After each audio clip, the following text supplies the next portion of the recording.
Hello everyone, welcome to the second tutorial of Ask, Contract Deployment and Testing with Europa. To start, in the last tutorial, we have covered how to write a simple WASM contract called Flipper. This is just a smart contract that flips the state and emit event. We talk about how to write this using Ask with testing decorators and how to compile it. Now we understand the basics of how smart contract codes look like in Ask. However, we didn't get to use this smart contract. Before we deploy this into a blockchain node, we can't really use this smart contract. So what is a blockchain node?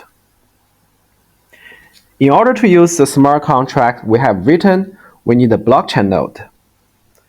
The blockchain node is where smart contracts get deployed and executed. To simplify, a blockchain node is a platform that hosts your smart contract and for the blockchain users to use and interact them. Without a blockchain node, you can't really use the smart contract and the users can't really use them. Now, in the substrate system, which is the network we are using, there's a module called Patract Contract. This is a module that is responsible for communicating with smart contract and the blockchain node. You can think Patract contracts provide a set of APIs between a blockchain node and the smart contract. And the API is called host function. The host function receives commands and then tells blockchain node how to store the data, fetch the data, or do some other functions such as doing a hash, calling the random function.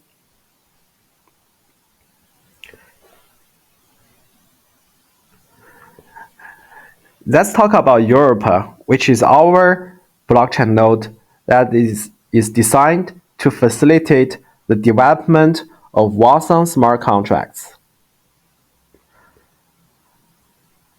Unlike a production node, the main usage of Europa is for substrate runtime development and WASM smart contract development. If you are familiar with a blockchain is a consensus network that produces block at a certain time frame. For example, Bitcoin produces one block in 15 minutes or 10 minutes, and Ethereum usually produces one block in around 15 or 10 seconds. However, this block production will really bother us and be annoying since we will be getting a lot of redundant blocks and transactions, and we are not really using those blocks or transactions. Therefore, we have removed the consensus protocol and make the blockchain production on demand, meaning the Europa node will only produce block when it receives new transactions or extrinsics. In addition, Europa modifies Patract contract, which we just talked about, such as adding more debug info and storing the blockchain state changes. That's also the beauty of Europa. It really tells you how your contract is executed within the blockchain node. For more details, please refer to Europa docs in Patract.io. It tells all the advanced features and how Europa implements those features.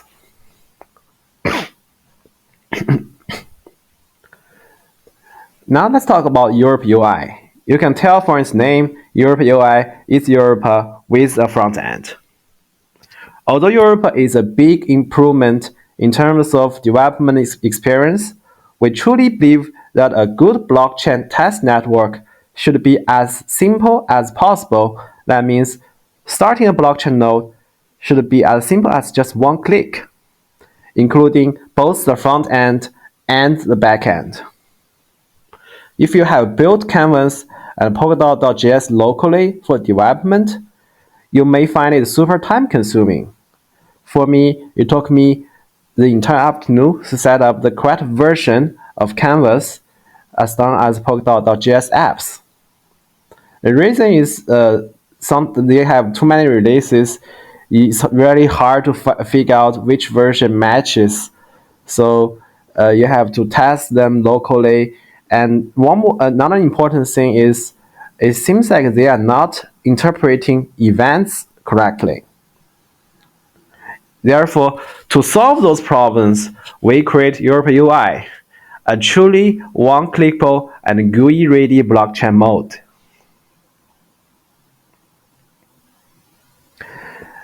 This is the screenshot of how the Europa-UI looks like when you are trying to start it.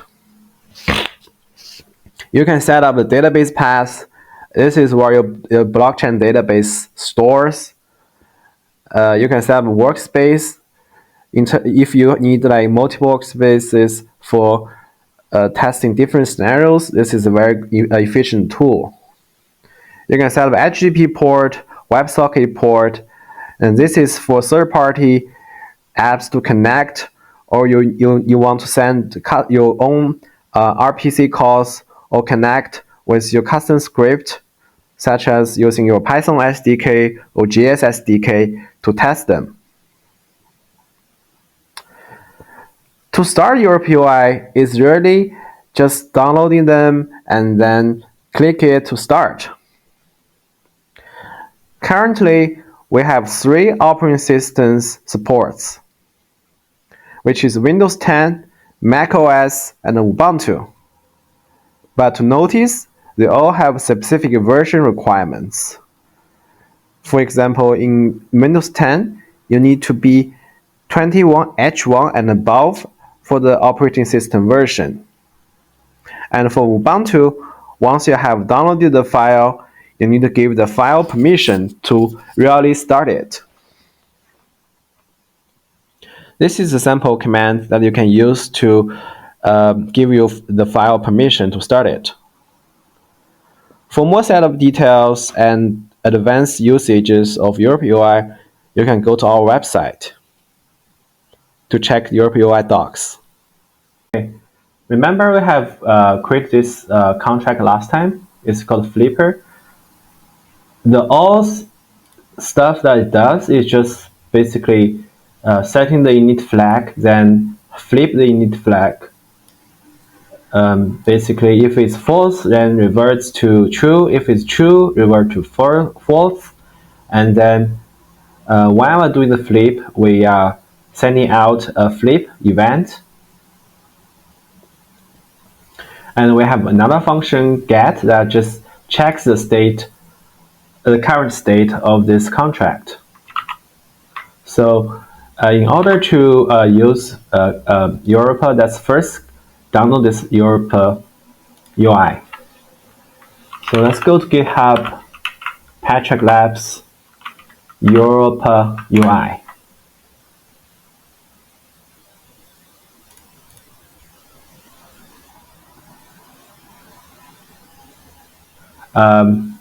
The version we are targeting is v0.3.34. You just copy this ink, and then you get to command line.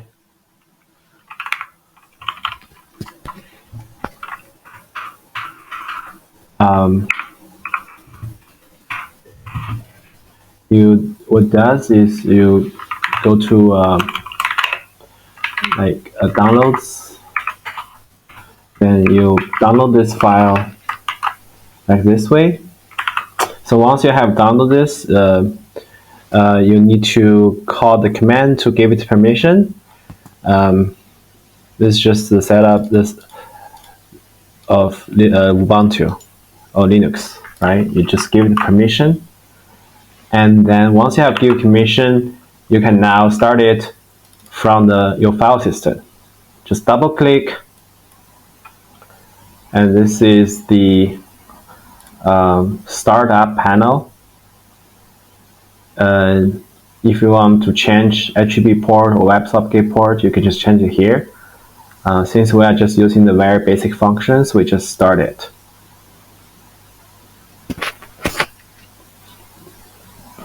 Alright, so you can see I already upload those contracts already. So to upload and deploy contract, you first click this button here, you click upload. Let's go to Ask Tutorial, Flipper, and find the files we have compiled last time. You first upload metadata.json. This is a file that contains all the namings and APIs for the front end and the back end to use. You set this, and you want to set up the init flag. This basically sets the init flag to either false or true. And then once you have the metadata uploaded, you upload the WASM file. The WASM is really the opcodes that contains all your functions. You can build WASM, and once you have upload this one, just click deploy. Since I have deployed this already, let's just look at this one. So in this panel, we have codes and instance. Which differs Substrate from Ethereum is you can have multiple instances of the same code. That way we can save more space because you know the code actually takes space in your storage. So this setting allows you to have multiple instances of the same code. For example, you have one ERC contract, you can have multiple instances of it, so it won't be like in Ethereum that you have thousands of ERC20 tokens, but you also have thousands of the same codes uploaded once again. So in the instance, that's the instantiate by your contract. Let's click on address of Flipper. Then we go to this panel. In this panel, we have functions, extrinsics, and events. The functions is where you actually get all the value, the get state of your contract. Extrinsics is if you have click on any instance, you can just click on it or do some and check the state. Events is if you have emit an event, you'll be able to check the events here. So first, let's check the state. You do get. Currently, the value is set to true. You can also check, do it with call with trace. If you do call with trace, because we have modified Patract contracts and store the state changes, it really tells you how your blockchain node executes your smart contract. You can see first is cell input, that's the selector of your function. Then it calls cell get storage. It goes to the blockchain store database and fetch the data. Then it returns with the value. Okay.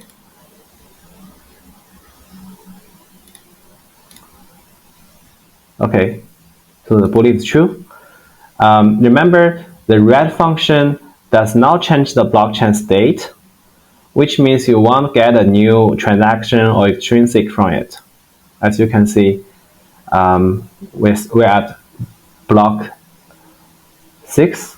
If you click on read, we don't have new extrinsic coming out. Means get does not require a new transaction to execute. Then you go to the execute panel.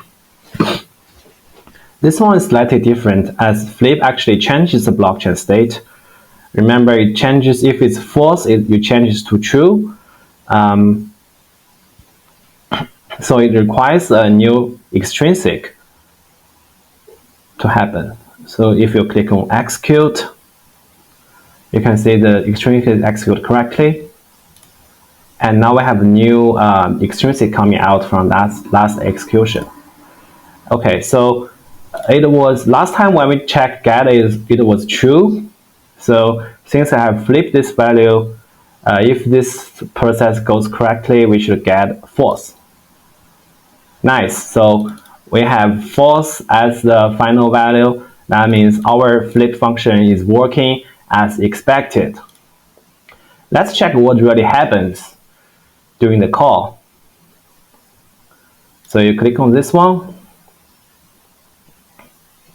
click on more details. So return, you can see first we have a cell input value. Then we need to get the current state. Then we need to emit an event. Then we set the value to the opposite. So the first value we get is 0x01. That means it's true. And then since we flip this to false, we are setting this value to since we get a true, we are setting this value to false. We are getting 0x.00, means we have set the value to false. Let's look at event. This is contract emitted. You can see, okay, we get an event called flip, and it has two columns. The first one is from, the second is flip result. It is correct as we designed them.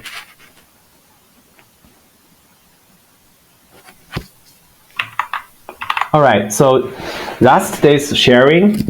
I hope you enjoy it. If you have watched this video, I believe you now understand how to write your contract and test them, and you now understand the mechanism of how blockchain node execute your smart contract. Let's work on more.